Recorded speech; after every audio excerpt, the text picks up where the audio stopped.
Olá, boa noite. Eu sou a Júlia Tucci, sou doutora em Ciência da Informação pelo PPGCI, da UFRJ e do IBICT. Vou fazer uma apresentação baseada na minha tese de doutorado, que eu defendi no dia 4 de dezembro de 2023. Além da mensagem, o Telegram como um ambiente informacional complexo, esse é o título da tese, desculpa, suas affordances e a disseminação de desinformação política no Brasil. Essa apresentação, né, vai ser sobre desinformação política no Telegram. Meu orientador foi o Fábio Castro Gouveia, que é do IBICT da Fiocruz. O meu trabalho é um trabalho que ele tem um estudo de caso com dados de Telegram, que foi feito com o monitoramento a partir do monitoramento de 25 grupos bolsonaristas durante agosto de 2022, que foi o mês de início da campanha eleitoral. Começou dia 15 ou 16 de agosto, mas na metade do mês. E a partir desse monitoramento eu desenvolvi esse estudo de casos, e com os resultados e com as análises que eu fiz desses dados e metadados que eu extraí desses grupos, e depois de outros grupos que eu identifiquei a partir, de outros grupos e canais que eu identifiquei a partir das mensagens trocadas e encaminhadas para esses grupos, eu identifiquei e desenvolvi uma taxonomia e caracterização para as ações possíveis de usuários e para as affordances. Eu vou explicar o que são affordances, porque é um conceito que ainda não está... Ele ainda está em debate, inclusive, ele ainda não é completamente definido. Mas eu desenvolvi essa taxonomia de ações dos usuários e essa caracterização dessas affordances específicas do Telegram, para, a partir disso, criar uma ferramenta que é um framework teórico para possibilitar análises, para guiar análises com dados extraídos do Telegram. Eu fiz um mapeamento da literatura para identificar quais estudos já tinham sido desenvolvidos com dados extraídos da plataforma, para poder verificar como que a academia, se existe algum padrão, se os dados são tratados de acordo com procedimentos específicos. E, na verdade, existem muitas lacunas em termos da definição da plataforma e da maneira que esses dados e metadados extraídos a partir das mensagens trocadas dentro dos ambientes do Telegram são analisados, né? E isso pode ser problemático porque, para estudar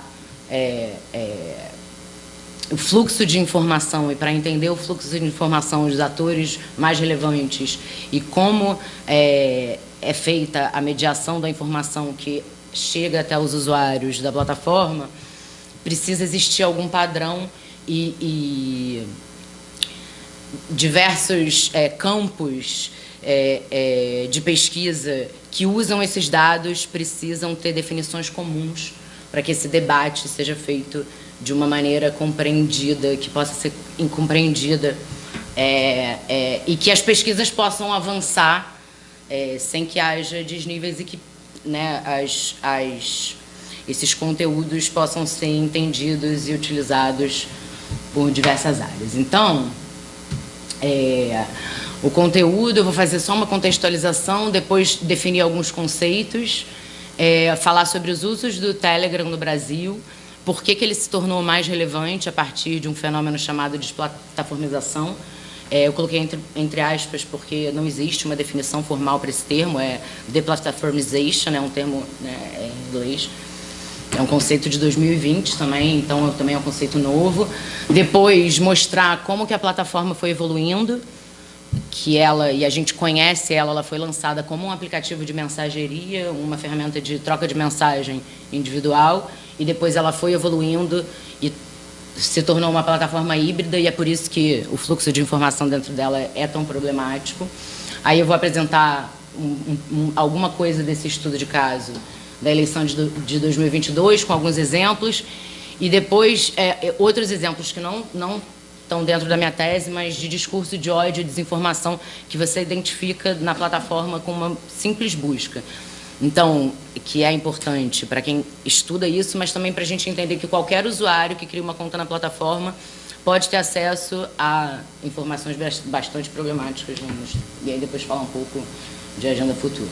Você, mais rápido, eu esqueci de colocar o cronômetro, vou fazer isso agora.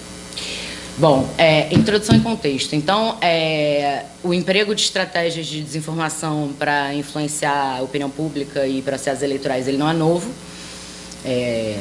Isso acontece muito antes da existência de internet. Mas, com o advento da internet, principalmente das redes sociais, o alcance dessa desinformação, a amplificação e a velocidade com que ela é disseminada se tornou extremamente problemático e a forma também, a dinâmica dessas plataformas digitais e desses aplicativos de rede social e mensageria, ele também tem uma influência grande no efeito dessa desinformação. Então, essa relação entre a plataforma e o usuário, ele também amplifica e se torna mais problemático para o espalhamento e a manipulação de determinadas atitudes desses usuários a partir desse conteúdo falso que é disseminado. Então, aqui no Brasil, a eleição de 2018 já foi marcada, né, foi a primeira eleição sabidamente marcada, presencial, por uso de estratégias para influenciar o resultado em redes sociais, bots no Twitter, outras estratégias também de desinformação no Twitter, o uso de grupos de WhatsApp. A jornalista Patrícia Campos Mello fez uma matéria onde ela fez uma investigação e depois publicou uma matéria na Folha, revelando um esquema de uso de CPFs de idosos para cadastrar chips de telefone e criar contas, né, no nome dessas pessoas, então, que não poderiam ser rastreadas, e o uso desses chips para criar uma rede bastante poderosa de disseminação de conteúdo falso e desinformação no WhatsApp. Eu fiz um trabalho na eleição de 2018 monitorando 98 grupos desses para Bolsonaro. A gente extraiu aproximadamente 90 gigabytes de informação, também fez uma análise do conteúdo mais compartilhado, das mensagens, porque as mensagens se repetem, né? Então, o que foi mais compartilhado, a gente fez, acho que foram 500 mensagens mais compartilhadas, uma análise qualitativa. Isso foi publicado num capítulo de livro. Então, na eleição de 2022, como o WhatsApp, ele também tem, né, uma circulação de um fluxo informacional problemático, ele também favorece, e ele tem um alcance muito maior, porque ele tem um volume de usuários muito maior, uma penetração aqui no Brasil muito maior, ele chegou a mais de 90% dos smartphones com o aplicativo instalado, quase 100% dos aplicativos, mais de 95%, na verdade, eu não estou com esse dado aqui, mas tem no trabalho. Então, ele tem um alcance maior, mas o WhatsApp tem grupos, só que os grupos do WhatsApp permitem apenas 256 usuários, enquanto os grupos do Telegram permitem 200 mil membros. Então, você consegue, dentro do mesmo espaço, ter 200 mil membros. E, na época, o WhatsApp não tinha ainda a funcionalidade de canais. Hoje em dia, o WhatsApp tem, a partir de 2023, ele passa, ele incorpora, ele lança esse serviço, essa funcionalidade. Mas não estudei canais de WhatsApp, mas eles não, aparentemente, eles ainda não se tornaram tão populares. A gente não vê tanta menção a esses canais e coleta estudos, análises com dados coletados desses canais de WhatsApp. Mas o Telegram tem, além da possibilidade de você criar grupos para 200 mil usuários, você consegue criar canais com audiência limitada, onde os administradores ou figuras públicas e canais verificados com selo de verificação conseguem disseminar ali também conteúdo. Então, você tem... eu vou chegar nisso, ainda tem... Enfim, então a gente vem de uma eleição em 2018, onde aconteceu manipulação dentro do WhatsApp, e o WhatsApp, em 2022, o TSE, com esforços do TSE para mitigar os efeitos e tentar diminuir a disseminação desse conteúdo problemático, fez acordo com várias plataformas, incluindo o WhatsApp, que criou diversas medidas. Por exemplo, a lista de transmissão, você tem uma quantidade limitada, o encaminhamento de mensagens, você tem aquela tag encaminhada com frequência, então você sabe quando uma mensagem é muito encaminhada, a chance daquela mensagem ser um conteúdo problemático é maior. Você também não consegue mais encaminhar mensagem para uma lista muito grande de pessoas. Eu não sei exatamente a quantidade, mas é um número limitado de pessoas que você consegue encaminhar a mesma mensagem. Quando a mensagem é encaminhada por frequência, se eu não me engano, é para uma pessoa só. Então, o WhatsApp criou várias barreiras para diminuir esse problema. O Telegram, o TSE conseguiu fazer com que ele, após ameaça de bloqueios, após eles não responderem, e o TSE dizer que ia fazer um bloqueio, eles retornaram a tentativa de comunicação do TSE, mas as medidas que eles disseram que adotariam seria monitorar os 100 canais com a maior audiência. Isso é muito pouco, porque você tem uma quantidade que a gente não sabe, porque só quem sabe são as plataformas. A gente não sabe quantos grupos de WhatsApp existem, não sabe quantos grupos de Telegram existem. Essa informação é somente da plataforma, até porque a gente pode criar grupos secretos que não são públicos, e mesmo quando a gente cria grupos públicos, eu preciso divulgar aquele link daquele grupo para alguém saber que aquele grupo existe, eu posso divulgar ele em outro lugar fechado. Então, essa informação a gente não tem. 100 canais é um volume muito pouco de informação que seria monitorada pelo Telegram. Eles, sim, ao longo das eleições, ao longo da campanha eleitoral, eles acabaram fechando, sim, alguns grupos, por ameaças também do TSE. Inclusive, a atuação do TSE aqui em relação ao escritório administrativo do Telegram virou um caso de sucesso, que foi adotado, que tem sido adotado e estudado por outros países, como que o Brasil conseguiu fazer essa pressão no Telegram. Então, as plataformas digitais, eu não vou me ater muito a esses conceitos, mas as plataformas digitais, a partir da sociedade em rede, dessa sociedade hiperconectada, esse conceito foi adotado para designar sistemas de tecnologia digital. Então, a primeira plataforma digital, o primeiro exemplo é a www, que é o World Wide Web. A gente usa www para escrever o site, mas isso, na verdade, é a internet, né?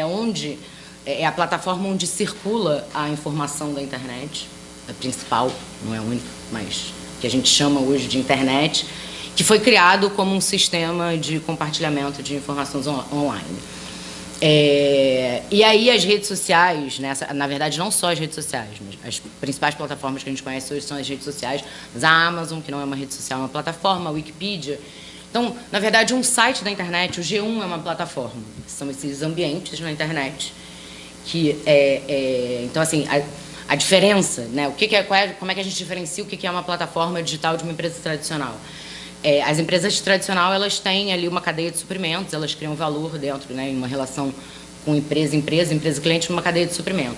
As plataformas digitais, elas têm esse ecossistema de agentes autônomos, que são os usuários, que agem por conta própria e que criam valor para a plataforma, não só com os dados que eles alimentam, que eles incluem na plataforma, porque o valor da plataforma é somente porque os usuários postam e engajam e compartilham e estão ali atuando.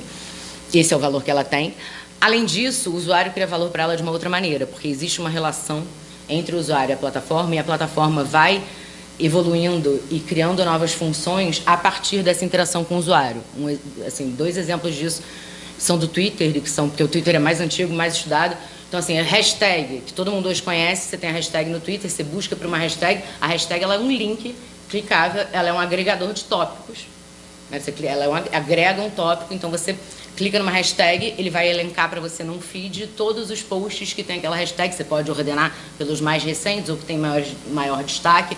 Obviamente, tem uma mediação aí do algoritmo da plataforma, então a gente não sabe exatamente como que esse resultado é ranqueado para a gente, mas a hashtag, não foi o Twitter que inventou essa função, foram os usuários que começaram para poder ali, até para buscar, colocar a hashtag e juntar as palavras e fazer essa estratégia de agregar os tópicos.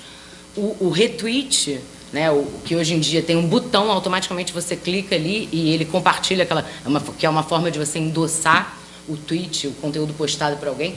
O retweet também foi inventado pelos usuários. Antigamente não tinha um botão e automaticamente você não via aquele RT. O usuário, quando você queria endossar o tweet de alguém, você copiava o tweet, colava no seu post e você escrevia @, o nome do usuário. Então, assim, o Twitter incorporou essa funcionalidade e que virou, né? O Twitter hoje é o que é por conta dessas funcionalidades dele, de você retweetar, postar. Foram os usuários que desenvolveram isso. Então, a gente, como usuário de internet, cria valor para as plataformas não só com os dados nossos que a gente insere, com os dados que a gente de engajamento que a gente, né, insere a partir de post de outras pessoas, mas também a nossa forma de usar a plataforma e a relação que a gente tem com as funcionalidades já existentes da plataforma geram para a plataforma essas ideias, essas possibilidades de criar novas funções, né? Então, é uma outra maneira da gente criar valor para as plataformas. E aí, lá no início das redes sociais, a Dana Boyd, que é uma pesquisadora da Microsoft, ela criou esse conceito de públicos em rede para descrever essas audiências online dessa plataforma. Porque esses públicos em rede, eles são uma amálgama entre... Eles são não só pessoas reunidas, mas eles são também um espaço, né? Então, fica ali... Você representa simultaneamente um espaço onde você reverbera um determinado de ideias, porque dentro desses ambientes digitais em rede, você tem a formação de câmaras de eco e filtros bolha. O que é uma câmara de eco? Você tem aquele espaço e o algoritmo da plataforma ele favorece com que você receba, até porque para a plataforma é interessante que você esteja sempre engajando, esteja interagindo e esteja dentro da plataforma consultando e consumindo conteúdo postado por outros. Então, para você ficar mais tempo, passar mais tempo e interagir mais, você precisa, né, não é que você precisa, mas a probabilidade de você fazer isso é muito maior quando é um conteúdo que confirma uma ideia que você já tem, né? Então, viés de confirmação e o algoritmo da plataforma ele favorece isso para que você passe mais tempo. Então, você cria aquele espaço que uma informação que é jogada ali dentro, ela fica ecoando sempre. Então, você está sempre em contato com aquela mesma informação. Então, você cria essa estrutura de públicos em rede, e esses públicos em rede, eles variam também em função da plataforma. O público em rede que é formado, né, a estrutura e o espaço dentro, e a forma que o fluxo de informação circula do público em rede no Twitter ou no Facebook, Twitter atualmente X, mas no antigo Twitter e no Facebook, é diferente, eles são diferentes entre si e também são diferentes do Telegram e de outras plataformas. Porque as affordances, que é o próximo conceito que eu vou abordar, das plataformas também são específicas e também são diferentes entre si. Você pode ter affordances semelhantes, por exemplo, a hashtag, que é, né, essa possibilidade de agregar o tópico, agregar os posts, os tweets por tópico é uma affordance do Twitter, e você também tem essa affordance no Instagram, que é a possibilidade. Mas por que elas são diferentes? Por que não é recomendado que você compare, por exemplo, o uso de hashtags no Twitter e no Instagram sem considerar as diferenças? No Twitter, as pessoas de fato usam a hashtag. Você não costuma ver tweets com 500 hashtags como você vê no Instagram, que as pessoas postam determinados conteúdos e incluem hashtags ali que não necessariamente têm a ver com o que elas estão postando para poder ter mais engajamento. Isso acontece no Twitter, mas em muito menor volume e acontece muitas vezes com a pessoa incluindo uma hashtag somente, não uma hashtag que está em alta e não uma lista gigantesca de hashtags. Então, por exemplo, se você for ver a relação entre essas hashtags para ver quais tópicos são conversados juntos, você vai ter um resultado muito diferente no Instagram e no Twitter, porque o uso essas affordances, elas são diferentes nas plataformas. E esses públicos em rede, eles também criam um problema que é E no Telegram isso se intensifica por conta dessa arquitetura de aplicativo de mensagem misturado com rede social. Você tem uma intensificação disso porque você tem uma dissolução entre o público e o privado. Então você acaba que existe ali é nebuloso onde acaba o público, o privado, e onde começa o público. Você transforma o ambiente que você usa para conversar com seus familiares, conversas íntimas, que é um aplicativo de mensagem. Ao mesmo tempo, você recebe mensagem do Bolsonaro ou de outras figuras, ou do Lula, ou de figuras políticas, figuras públicas, figuras relevantes. Assim, a maneira que essa mensagem aparece para você dentro do aplicativo, ela é idêntica. Você recebeu uma mensagem da sua mãe, você recebeu uma mensagem do Bolsonaro. Então, isso cria uma sensação para os usuários, até porque não é todo mundo que faz o uso desses aplicativos de forma crítica. Então, você cria uma sensação de proximidade com essas figuras públicas que pode ser muito problemática, principalmente se existem figuras que estão ali disseminando desinformação. Por exemplo, que a vacina causa AIDS, Então, esse tipo de conteúdo, você recebendo de uma figura pública, uma figura que está na presidência da República, que é uma figura que tem autoridade, você receber isso, e em cima você receber uma mensagem da sua avó, da sua mãe, do seu chefe, né? Isso cria uma sensação automática de proximidade com aquela figura. Bom, então, affordances, o que é esse conceito que eu estou falando? As affordances são propriedades das plataformas que vão depender do contexto e da percepção do usuário. Então, esse estudo, ele definiu 6 propriedades para caracterizar as affordances. É um conceito que está em debate, é um conceito que pode ser problemático, e por quê? Porque existe um questionamento, as affordances são somente as funcionalidades da plataforma. Então, a hashtag é uma funcionalidade. Na verdade, não, porque as affordances, elas não são uma funcionalidade que está lá na plataforma. Elas dependem da percepção do usuário daquelas funcionalidades. Nem sempre a relação que o usuário tem com as funcionalidades que uma plataforma oferecem, elas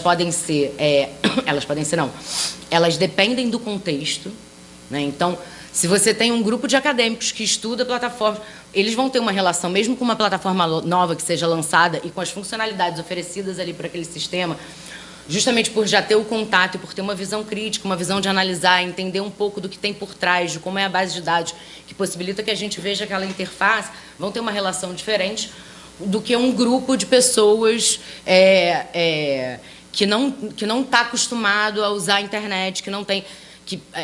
países que não têm uma penetração muito grande de internet, que ainda está...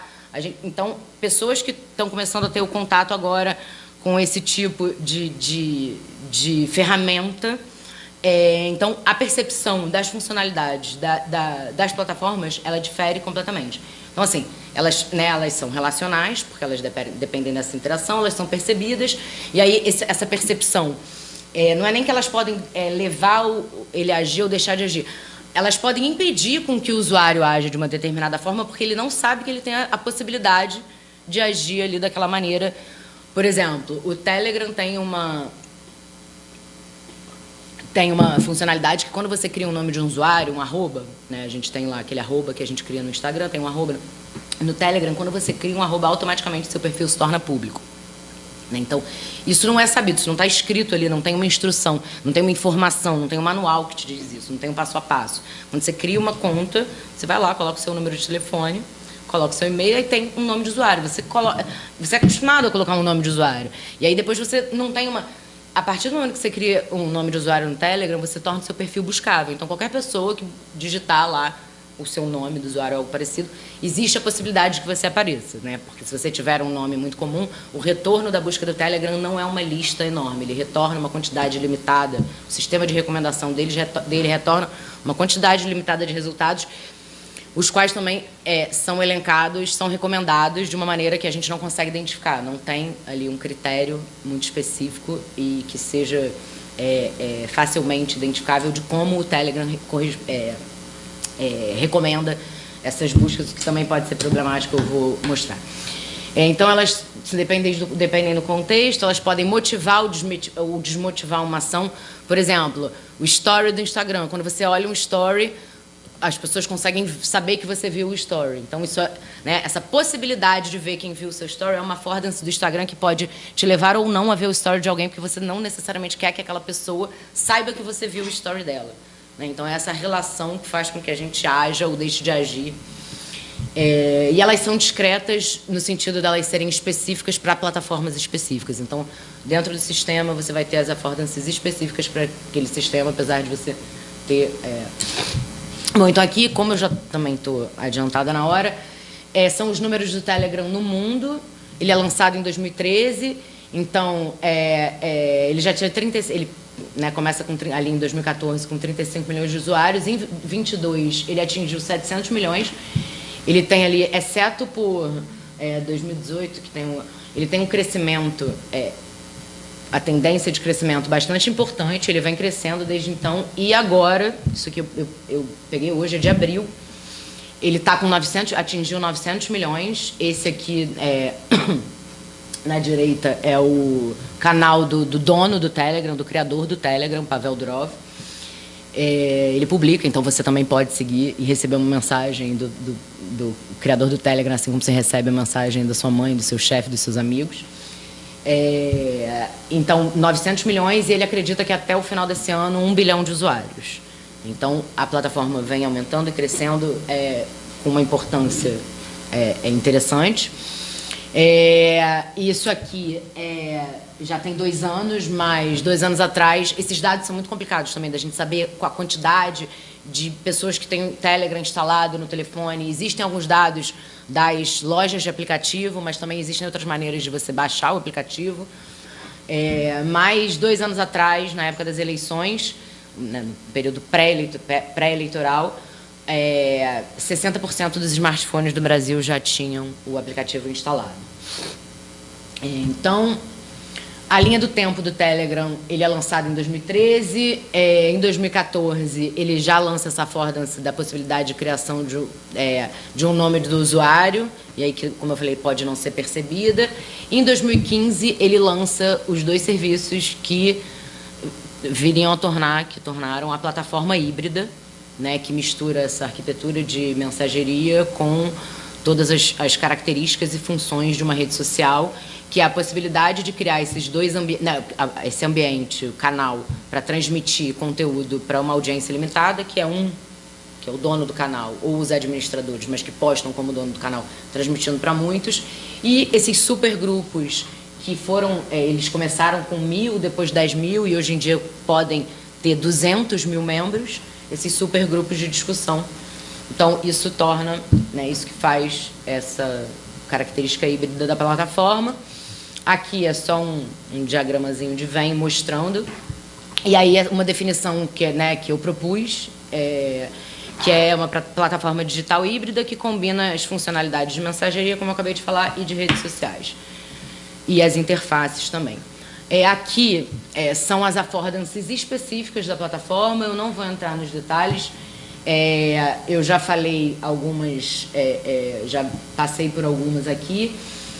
Uma que eu vou dar um exemplo, né, de um caso real com prints de grupos, é esse gerenciamento e reutilização do nome de usuário, porque você, uma vez que cria um nome de usuário, ou para um usuário pessoa, ou para um canal, né, uma pessoa precisa ter uma conta, para essa pessoa cria um canal e cria um grupo. Qualquer um pode criar um canal, um grupo, você não precisa ter muitos contatos, não tem seguidores, né? Você, como usuário do Telegram, você não tem seguidores. É como no WhatsApp, você tem a sua conta de WhatsApp.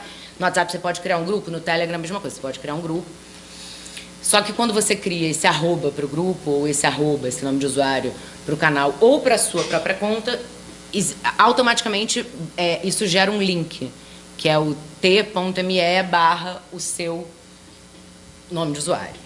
Só que, e também é uma affordance que não está explicada, você precisa investigar a API da plataforma, a documentação da API da plataforma para poder entender isso. Você pode, com um comando, né, programando, você consegue trocar um arroba que seria de um grupo e passar ele para um canal ou vice-versa. Isso pode ser muito problemático porque você tem um link que aponta para um lugar e se o usuário, né, o administrador desse lugar, canal ou grupo, resolver editar isso, ele, a partir do momento, começa a apontar para outro espaço. Pode ser um canal ou um grupo. Eu vou... Então, a partir dessa questão da desplataformização, a gente tem um crescimento muito grande do Telegram, as pessoas começaram a usar mais o Telegram e a gente tem figuras extremistas. O que é a desplataformização? A partir da invasão do Capitólio, quando o Donald Trump, em 2020, começou a twittar e postar no Facebook, incentivando que acontecessem essas ações problemáticas, as redes sociais tradicionais começaram a banir essas figuras, né? Começou, o Donald Trump foi um dos principais exemplos, mas outras figuras extremistas também foram removidas e elas começaram a migrar para outras redes. O Telegram foi uma das principais redes adotadas por conta disso que eu estou falando e também porque o próprio Pavel Durov, a própria página do Telegram, as perguntas mais frequentes, eles informam, eles são um aplicativo russo, foi criado na Rússia, mas hoje eles estão num escritório baseado nos Emirados Árabes, justamente porque eles foram perseguidos judicialmente na Rússia por infringir leis, né, eu não sei como é que é a legislação, inclusive, de regulação das plataformas, ela é uma coisa que está em debate no mundo inteiro, está mais avançada na Europa, mas ela está em debate ainda no mundo inteiro. Eles precisaram sair da Rússia por questões judiciais e eles informam que eles não processam nenhuma solicitação, eles não monitoram, eles não removem, mesmo que tenha problema. O Brasil conseguiu fazer com que eles removessem e vem conseguindo, que é uma grande vitória. O STF e, durante o período eleitoral, o TSE.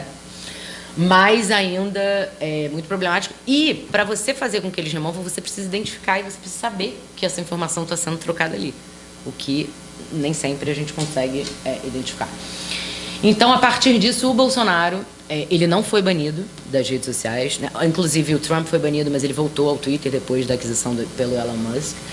Mas o Bolsonaro, ele não chegou a ser banido, mas ele começou a fazer esse esforço de convocar toda a audiência dele no Twitter e nas outras redes para o Telegram. Então, em outubro de 2021, ele chega a 1 milhão de usuários no canal dele, de usuários inscritos no canal dele. Enquanto os outros possíveis presidenciáveis à época, que o Mandetta ainda era um possível presidenciável, estava se debatendo quem seriam os candidatos, eles não tinham nem 10%, nem o Lula, né, não tinham nem 10% da audiência do Bolsonaro no Telegram, por conta desse esforço dele, por essa possível necessidade, o que acabou não acontecendo, mas de migrar para lá. Então, eu fiz esse monitoramento de 25 grupos, dos quais eu coletei quase 200 mil mensagens, compartilhadas durante o mês de agosto. A partir dessas mensagens, o Telegram, uma outra affordance dele é possibilitar o rastreamento de mensagens encaminhadas para esses grupos. Essas mensagens podem ser encaminhadas, pode ser uma mensagem postada por um canal, por exemplo, o canal do Bolsonaro, pode ser uma mensagem postada por um usuário comum. Eu e minha mãe podemos estar tendo uma conversa nossa, e aí eu resolvo encaminhar a mensagem da minha mãe para um grupo de discussão. Essa mensagem vai aparecer com o nome de usuário da minha mãe nesse grupo, mesmo que ela não seja um membro. Então, você consegue fazer o rastreamento, você consegue rastrear, e também de um grupo. Mas é mais difícil o grupo postar, mas às vezes o administrador do grupo também posta uma mensagem. Então, e quando você extrai os dados da plataforma, conversando com a API, e o Telegram tem uma API aberta para isso, um código de programação, tem uma biblioteca de Python completamente documentada para isso, nos dados que você extrai, existe esse metadado da fonte da mensagem encaminhada. Então, eu listei essas fontes de mensagens encaminhadas, eu removi todos os usuários, porque, inclusive, você também não consegue coletar mensagens dos usuários, e eu coletei também todas as mensagens compartilhadas por esses canais, ao longo de agosto de 2022, com o objetivo de fazer uma rede de encaminhamento de mensagens para entender essa conexão em rede entre essas entidades, usuários, grupos e canais que atuavam ali nessa amostra de grupos de Telegram que eu monitorei. Então, aqui tem isso aqui deveria... Na verdade, isso aqui era para ser um GIF, mas como é um PDF, não está um GIF, mas isso aqui é um recorte dos grupos. Isso aqui é mais para ilustrar, mas são 2 algoritmos diferentes para visualizar os mesmos dados, né? Um deles, ele força a formação de comunidades, então as comunidades que estão mais interconectadas, que é o OpenOrd, elas estão mais interconectadas, elas são ejetadas para as pontas desse grafo, então você consegue identificar quem são ali as entidades que estão mais relacionadas. E a outra visualização, o IFANRU, ele traz para o meio da visualização do grafo as entidades que têm um grau maior, ou seja, que estão mais interconectadas, que são tanto fonte quanto encaminham essas mensagens para o centro. E jogam para a ponta as entidades que têm conexão mais fraca. Então, aí aqui eu apliquei, na verdade, eu adaptei um método desenvolvido para o Twitter de identificação de líderes de opinião em rede de retweets, e a gente consegue fazer uma analogia entre o encaminhamento de mensagem e o retweet, que é uma maneira de endossar ali o que o autor da mensagem postou. E, adaptando esse método, eu identifiquei líderes de opinião nessa rede de encaminhamento de mensagens para Bolsonaro. O próprio Bolsonaro, que é um iniciador de conversa, ou seja, a mensagem dele, ele não encaminha mensagem de ninguém para o canal dele, ele só posta mensagens próprias, e ele tem as mensagens encaminhadas para um grande número de pessoas, o que é completamente esperado, porque são grupos pró-Bolsonaro durante o início da campanha eleitoral. Só que, além do Bolsonaro, a gente vê o resto da lista, como influenciadores, criadores de rede, engajadores ativos, 7 canais, perdão, um militante. Então, isso foi uma classificação que eu fiz baseada no conteúdo desses grupos. O militante é o que ali dentro de uma campanha posta, de fato, conteúdo de campanha, sem ser um conteúdo mais controverso, digamos, né, com desinformação, ou teoria da conspiração, discurso de ódio. Mas os outros 6 são grupos que postavam conteúdo complicado, tanto que desses 8 usuários-chave, líderes de opinião que foram identificados, só 3 permaneceram ativos em 2023, quando eu voltei para verificar. Então, eles foram bloqueados. Não sei se durante a campanha, eu monitorei só em agosto, então podem ter sido bloqueados. Depois a gente não tem acesso a esses dados, quando foi feito esses bloqueios, como é que foi feito o bloqueio. O próprio TSE mantém essas informações em sigilo, o STF. Então, existem somente, além do canal do Bolsonaro, que também, por ser a campanha eleitoral e a disseminação de desinformação poder trazer mais problemas, até de impugnação da candidatura, ele postava sem desinformação, mas de uma maneira mais contida, não como ele fez, por exemplo, durante o início da pandemia, não como ele fez em relação à vacina. Então, era uma desinformação. Eu vou mostrar aqui 2 exemplos. Tá? Enfim, então, esses grupos não estão mais ativos. Além dele, permaneceu só, mais 2 grupos deles permaneciam em 2023, canais. Eu não sei se eles estão ativos hoje. Então, aqui é para ilustrar essa circulação de uma mensagem encaminhada. Uma mensagem postada em 14 de outubro de 2022 no canal do Bolsonaro, pelo Bolsonaro, ou pelo administrador do canal do Bolsonaro. O Flávio Bolsonaro, ou o administrador do canal do Flávio Bolsonaro, encaminhou essa mensagem para o canal do Flávio Bolsonaro. Então, a gente consegue ver encaminhada de Jair M. Bolsonaro. Então, você consegue clicar, chegar na mensagem, voltar para essa mensagem. E eu fui com a minha conta de pesquisa, eu entrei no canal do Flávio Bolsonaro e encaminhei para minha conta pessoal. Eu tenho uma conta de pesquisa, encaminhei para minha conta pessoal essa mesma mensagem. Então, ela mantém, a gente consegue rastrear que a mensagem foi postada pelo Jair Bolsonaro, mas a gente perde a informação de que o Flávio fez o encaminhamento para o próprio canal. Então, ao espalhar uma mensagem que foi encaminhada, por exemplo, pensando no fluxo, alguém encaminha uma mensagem do Jair Bolsonaro para um grupo que tem 25 mil membros. Essa mensagem vai chegar no grupo com o autor da mensagem sendo, por exemplo, digamos que tenha sido eu, Júlia Tucci encaminhou essa mensagem para o grupo, mensagem encaminhada de Jair Messias Bolsonaro. Se algum usuário desse grupo encaminhar essa mensagem para outro grupo ou para um contato pessoal, essa mensagem vai aparecer como tendo sido encaminhada do canal do Jair Messias Bolsonaro. Então, isso cria uma falsa sensação de que aquele usuário foi diretamente no canal do Bolsonaro e encaminhou essa mensagem. O que faz com que a opinião do Bolsonaro pareça, né, o endosso à mensagem do Bolsonaro pareça ainda maior do que ele de fato foi, porque, na verdade, ele estava encaminhando a mensagem do Flávio Bolsonaro. Então, você perde essa parte da informação de que foi um encaminhamento de um encaminhamento. Aqui são 2 exemplos de conteúdo de desinformação. O Bolsonaro afirma, e já afirmou diversas vezes, que ele foi o criador do Pix. O Pix foi criado por técnicos do Banco Central durante o governo Temer, em 2018.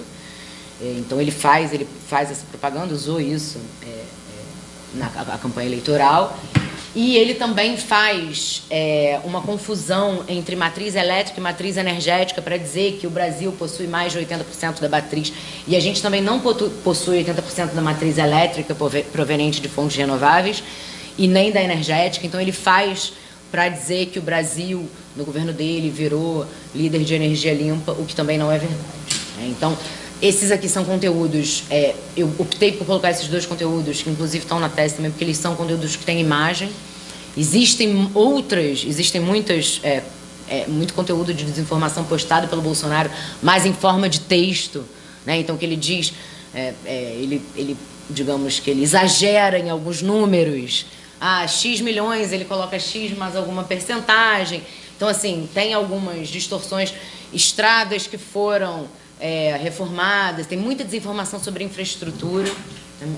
Então, assim, dentro do monitoramento desses 25 grupos, eu peguei as mensagens, as 600 mensagens, 300 mensagens mais compartilhadas, ou seja, que tem o mesmo conteúdo e que se repetem, pode ser imagem também, e as mensagens mais visualizadas, porque uma outra affordance do Telegram é ter o marcador de quantas vezes aquela mensagem foi visualizada.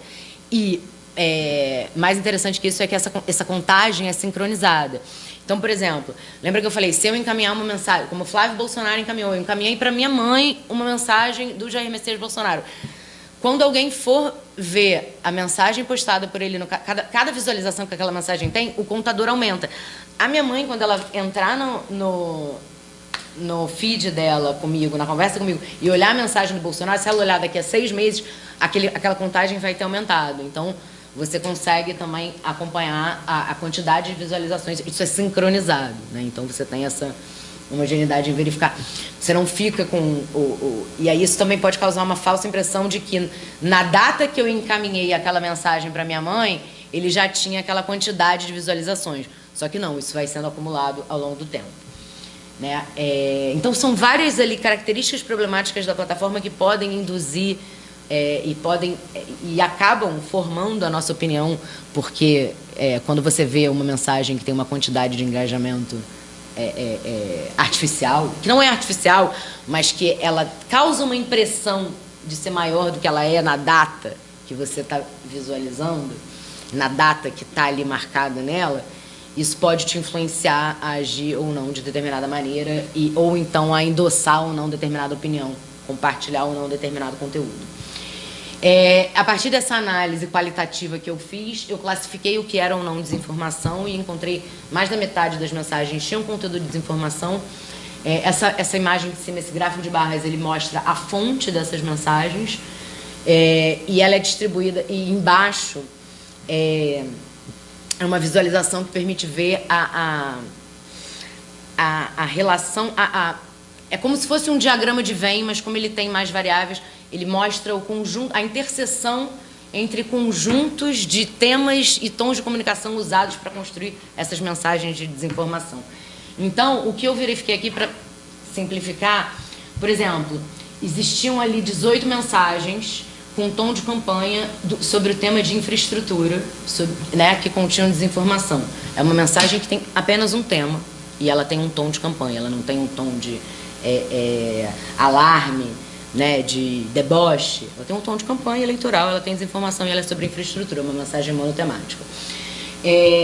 O segundo colocado, né, a segunda maior quantidade de conjuntos, foi uma mensagem de campanha sobre o tema de economia. Então, o que eu percebi fazendo essa análise? Que as mensagens que foram as mais populares, que tiveram mais visualizações e foram mais compartilhadas, são mensagens monotemáticas e com um tom de campanha, com um tom informativo, o que mostra que eles constroem essas mensagens de desinformação para atender a públicos específicos, a nichos específicos.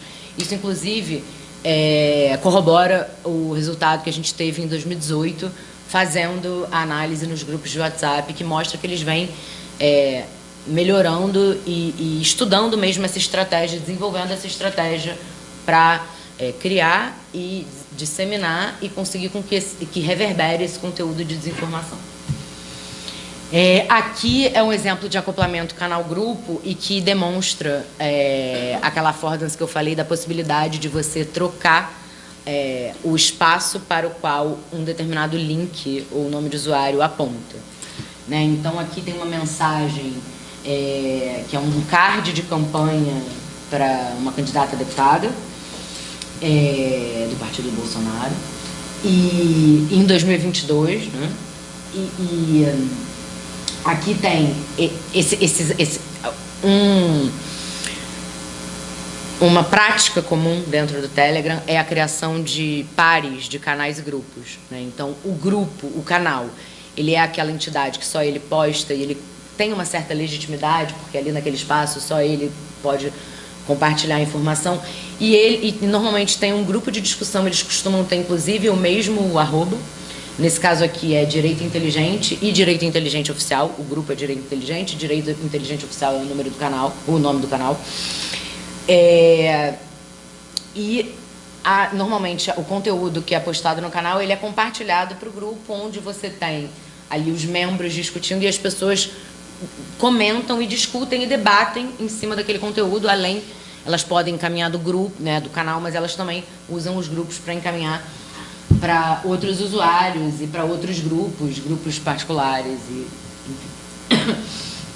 Então, aqui, em 2023, já voltando nessa mensagem de 2022, ao clicar no Direito Inteligente Oficial, que é o canal, que é essa segunda tela, esse usuário não existia mais. Quando ele apresenta essa mensagem, é porque muito provavelmente o grupo foi bloqueado ou o próprio dono, administrador daquele canal, na verdade, no caso era um canal, excluiu aquele canal. Então, ele não existia mais. Porém, em clicando no link para o grupo Direito Inteligente, ele abria um canal, que você vê que tem inscritos e não membros, ele abriu um canal Direito Inteligente 2.0. Então, isso é uma maneira daqueles administradores do grupo do canal Direito Inteligente Oficial, que foi bloqueado, provavelmente bloqueado, porque eles não, se eles tivessem deletado, eles não adotariam essa estratégia de criar um novo. Aquele grupo foi bloqueado. Eles usaram o link do grupo, que tinha aquele mesmo nome, que já era conhecido, que tinha uma quantidade considerável de membros, para apontar para um espaço diferente, que agora é um canal que apenas o administrador pode transmitir informação.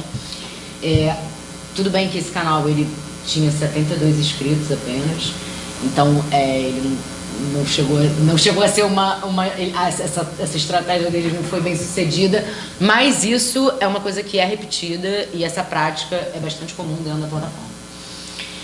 Então aqui é basicamente um apanhado de tudo que eu já falei para vocês, só para organizar e sistematizar sobre esse estudo de caso. Aí está terminando, agora eu vou apresentar aqui só alguns exemplos de desinformação.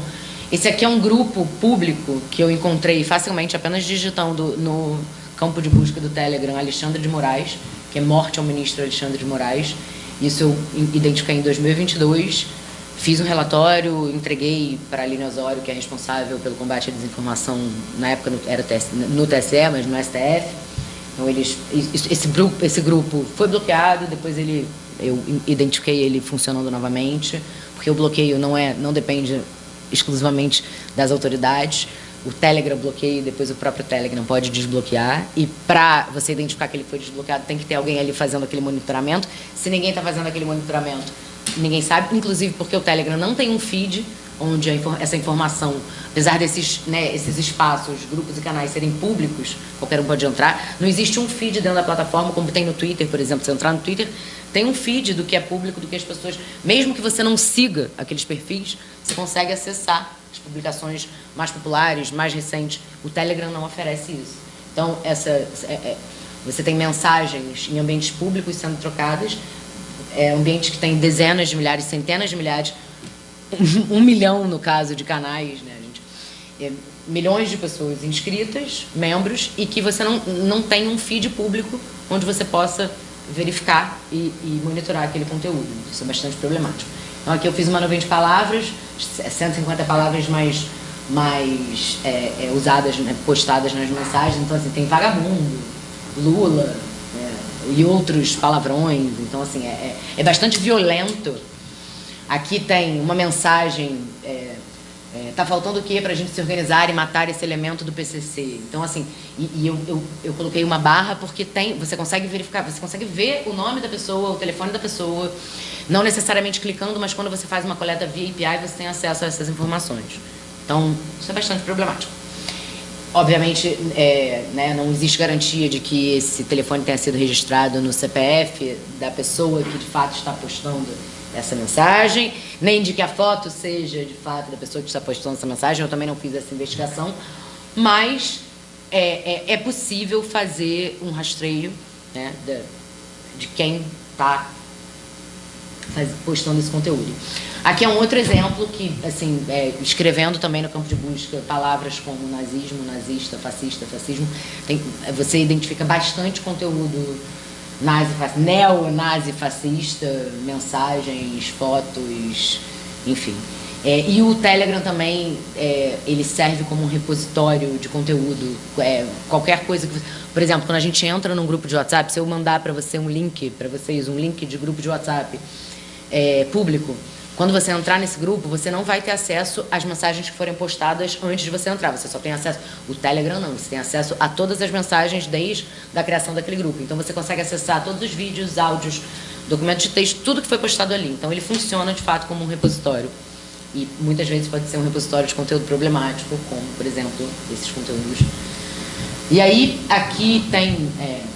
mais um grupo nazista, você consegue ver os membros do grupo da mesma maneira. Alguns você consegue clicar, você consegue ver o nome, sobrenome, nome de usuário, o número de telefone. E Tropa do Pedrinho, suásticas.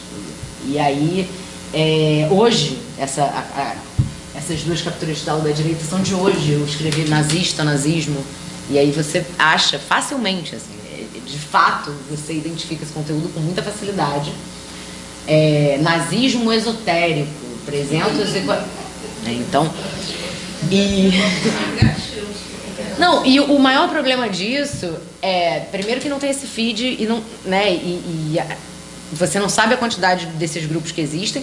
O que eu consigo identificar aqui é o que o administrador, a pessoa que criou o grupo ou o canal, coloca o nome de fato. Existem várias maneiras de escrever. Por exemplo, quando eu escrever nazismo, ao invés de botar o i, botar um, ou então no o colocar um zero. Então você consegue fazer várias combinações e usar símbolos, né, para poder mascarar. Existem estratégias, sim, para identificar esses grupos, esses canais. Eu também trabalho com isso. Mas um dos problemas mais graves é que uma criança que tem uma conta de Telegram, menor de idade, uma pessoa com 16 anos, pode entrar no Telegram e buscar nazismo e começar a ter acesso a esse tipo de conteúdo, né? E quando você está dentro desses grupos, muitas mensagens são encaminhadas de grupos mais que ficam mais na borda, né? Que ficam menos visíveis, né? Dos quais quem criou e quem administra tem mais cuidado para que não apareçam, não sejam identificados. Mas quando você está ali dentro daquele espaço, você fica recebendo, você vai clicando, e você acaba chegando. Então, isso é bastante problemático. Bom, agora, só para encerrar, e aí sobre essa questão de ser problemático e da gente fazer esse debate e como é fundamental que seja debatido e que se busque e que aconteça de fato a regulação das redes sociais. A gente sabe que tem o PL 2630, né, o chamado PL das fake news, apesar de eu ter bastante questões com esse nome. Estava tramitando, parou, então que está um pouco arrastado e que precisa andar. A gente tem eleição agora, ele não vai ser votado, muito provavelmente, antes das eleições. Também, fora do Brasil, apesar da Europa já estar muito mais avançada com o debate e com algumas regulações também sobre as plataformas, também ainda não está definido. Os Estados Unidos também não está tão avançado, e lá tem a questão da liberdade de expressão, que para eles também influencia. Então, né, o modelo de regulação deles leva muito isso em conta. Então, é um pouco diferente até do que está sendo adotado na Europa e também do que está sendo discutido aqui no Brasil, apesar de algumas figuras que participam desse debate tentar, né, inclusive o próprio Google e o Telegram, porque o Telegram também manda uma mensagem para você, mesmo que você não siga o canal do Telegram. Então, todos os usuários de Telegram, quando começou o assunto do debate das fake news, receberam uma mensagem do Telegram dizendo o quanto era problemático, censura, né, fazendo propaganda contra e usando desinformação para falar contra o PL 2630. Né? Então, é extremamente necessário que esse debate e que essa regulação aconteçam. E que também seja, e a partir disso, que se consiga fazer com que, por exemplo, o Telegram, que não tem representação no Brasil, que não necessariamente retorna, né, as comunicações oficiais que recebe, que ele adote as medidas sugeridas e que ele tome medidas para mitigar esse fluxo problemático de informação que acontece dentro da plataforma. Bom, é isso. Não sei se vocês têm perguntas. Quantos usuários do Telegram podem ter? Quantos usuários ele pode... Não, ele... 256 é o WhatsApp. Isso são dentro dos membros de grupos. Isso. O Telegram, ele pode ter 200 mil membros. 200 mil. E os canais que você se inscreve são de audiência ilimitada.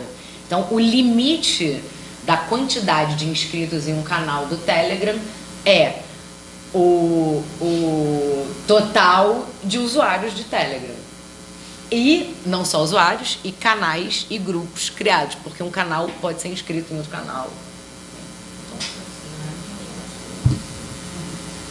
E essa coisa que você falou, deles não cumprirem determinação judicial, né? E essa coisa de fecha um grupo, vai fechar esse canal. Eles criam uma forma, criam outro, e criam outro, e criam outro, não tem uma forma de fiscalizar. Parece que o Twitter, o Instagram, eles têm mais medo, né? Eles têm mais receio. Eles têm um escritório, eles têm um escritório, eles estão presentes, né? Tem escritório no Brasil, apesar de não ser tão simples porque nem sempre a área jurídica tá. Mas eles enviam representantes, eles estão comprometidos em demonstrar essa boa vontade em colaborar com... Isso também criar uma conta, né? Você vai criar lá, sei lá, aquele cara lá nos Estados Unidos, ele tentou criar conta de novo, acho que no YouTube, no Twitter, não conseguiu. Não consegue. Porque aconteceu esse banimento, eles foram de fato banidos mesmo. Não, mas não é uma questão deles conseguirem somente. O próprio Telegram, o próprio Telegram se recusa a fazer esse banimento. Então, por isso também que ele ele fecha o canal com muita insistência e com muito trabalho das autoridades. Ele não fecha, não basta escrever e mandar, né? Eu não sei exatamente o termo, não adianta mandar uma notificação judicial, uma ordem judicial, eles não necessariamente. Não iriam banir aquelas pessoas. Exatamente. Assim como vem acontecendo agora no Twitter, no atual X, com o Elon Musk. Exatamente. Que, por exemplo, trouxe o Trump de volta e que se recusa não só a banir contas que infringem os termos de uso, não sei também se ele já editou e alterou os termos de uso, mas os antigos termos de uso do Twitter não permitiam que determinados discursos de ódio, determinados, fossem publicados na plataforma. E você podia ser punido com banimento, mesmo que você não fosse uma autoridade. Isso com o Elon Musk, ele não só diz que não vai banir e reintegrou contas banidas, como ele também enfraqueceu internamente todo o trabalho que existia de monitoramento. Porque, claro, você pode fazer um monitoramento externo do conteúdo que é publicado ali, mas quem tem as maiores condições de fazer esse monitoramento é a própria plataforma. E eles fazem, as plataformas fazem esse monitoramento, não só de desinformação, mas pornografia, tem certo, coisa de crime mesmo que é compartilhada, e eles fazem essa. Tem pessoas que fazem essa. Digitar algumas coisas no Instagram, você não consegue publicar determinados comentários, você não consegue mandar cada palavra. Isso é automático, mas também existem pessoas. Como você consegue burlar, tem essas técnicas que você usa para. Substituindo por número, não sei o que. Por asterisco, exatamente. Então, existem pessoas que fazem também, a partir de um filtro algoritmo, as pessoas recebem alguns conteúdos e fazem esse monitoramento. Mas o Elon Musk, meio que, no Twitter, ele enfraqueceu muito a equipe que fazia isso. Então, mas o Telegram é assustador. É assustador. E só vem crescendo a quantidade de usuários. Não tem controle, é no mundo inteiro, não é aqui, é no mundo inteiro. E, por exemplo, uma das estratégias que o Alexandre de Moraes usa, quando, vou bloquear, ele bloqueia na rede brasileira o acesso aos links, ao endereço do Telegram. Então, a gente realmente não consegue acessar. Mas, inclusive, teve um dia específico, porque por acaso eu estava usando o VPN para fazer alguma outra coisa no meu computador, e foi um desses dias que o Telegram foi bloqueado, ano passado, se eu não me engano foi ano passado. E aí, como eu estava com o VPN para fazer outra coisa no computador, eu não estava com o VPN no navegador da internet, eu estava com um software de VPN no computador, o meu Telegram do computador continuou funcionando. E aí as pessoas estavam... E aí eu me esqueci, eu falei, não, gente, está funcionando. E aí, nesse meio tempo, eu estava com essa conta de pesquisa que eu monitoro alguns grupos, tenho mais hoje, bastante problemáticos. Eles ensinam, gente, baixa o VPN assim, assim. Então, existe uma receita, mesmo que você não seja um usuário experiente, você consegue seguir aquela receita e baixar, instalar e usar um VPN e ter acesso normalmente ao Telegram. Então, é complicado também fazer esse bloqueio, não é? Não existe... você pode restringir, você pode proibir as lojas, a Google Play Store e a Apple Store, de disponibilizarem o Telegram para download. Isso tem alguns problemas. As pessoas que já têm o Telegram instalado, a única coisa que vai acontecer é que você não vai ter as novas atualizações. Vai parar de atualizar, pode ser problemático daqui a um momento, não sei, dependendo das atualizações que o aplicativo for lançando. Agora, você também tem outros sites que você consegue baixar o executável do Telegram e instalar no seu celular. Então, você consegue também burlar as lojas de aplicativo. Então, complicado. Eu acho que não é um perigo no mundo inteiro. Eu acho que interessa a vários países do mundo que isso não funcione dessa forma. Então, deveria ser uma coisa que seria o mundo inteiro, ou que alguns países mais fortes, ou que fossem países mais influentes, ou que sofram mais com isso, principalmente com essas coisas neonazistas que ferem a democracia, os países aí tão democráticos, como os Estados Unidos, eles deveriam estar preocupados em derrubar esse tipo de rede. É improvável que a gente consiga, que internacionalmente seja feito um esforço que envolva, por exemplo, a Coreia do Norte, Então, mas os países democráticos, E eu acredito, apesar de eu não ser especialista em legislação, e é claro que essa discussão é complicada, cada país tem a sua Constituição, então nos Estados Unidos tem a questão da quinta emenda, liberdade. Então de fato, né, é complexa essa discussão, mas eu tenho para mim que precisa ser uma regulação como se fosse uma regulação da IATA, Internacional de Aviação. Porque você tem uma malha, né, aérea e você precisa, pelo menos, da colaboração entre os países para que isso funcione de uma forma... Né, a partir do 11 de setembro, foram implementadas medidas de segurança que não... E não é só... Não são só os Estados Unidos que, né, adotaram essas medidas. Todos os países têm ali um mínimo... Porque assim você mitiga... Né, você não impede completamente, mas você mitiga tanto os efeitos quanto a possibilidade. Você diminui a probabilidade de acontecer um evento desse, um sequestro de avião, algum... Agora, isso precisa ser feito e ainda... Mas também não é da minha... não é do meu competência nem do meu tema.